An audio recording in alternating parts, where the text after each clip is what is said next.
here with World Junior Flyweight Champion Donnie Nietes, who will be fighting March 28 at Araneta Coliseum. Donnie, tell me about this fight here. They just switched your opponent. You have another dangerous fighter that you're going to be fighting. How do you feel going into this fight? Ang kalaban ko magaling siya. Knockout artist at saka bata sa akin. So pinagstudihan namin yung coach yung lahat ng laban niya. So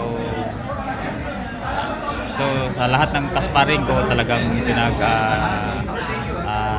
aralan ko kung paano ko siya itatalo. So magandang laban to kasi knockout artist siya saka magaling. And Donnie, tell me about getting to be on a boxing card with Nonito Ronarde. You guys are two of the greatest Filipino boxers of all time, fighting on one card. How do you feel about that? So masaya ako kasi nakakalaban ko si Nonito plus Elorde. So excited talaga ako makapaglaban ngayon this coming March 28. And tell me, you recently broke Flash Elorde's record for longest world championship reign.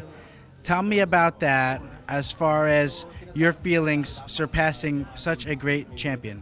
I'm happy for that na kuhan ko yung record ni Flash Elorde. So, malaki talagang respeto ko sa kanya at saka talagang idol ko talaga si Flash Elorde. So nagbibigay siya sa akin ng kalakasan sa lahat ng laban ko. Siya ang nagbibigay ng inspirasyon sa akin. You want to fight at the big names in boxing and flyweight like Roman Gonzalez, Juan Estrada.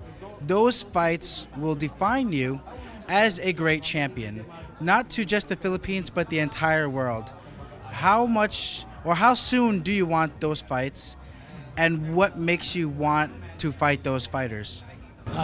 Gusto kong makakalaban yung may mga pangalan like sa mga flyweight like Gonzalez, Estrada. Gusto ko talaga makakalaban sila pero depende lang sa manager ko kung kailan ako nila ipalaban sa kanila.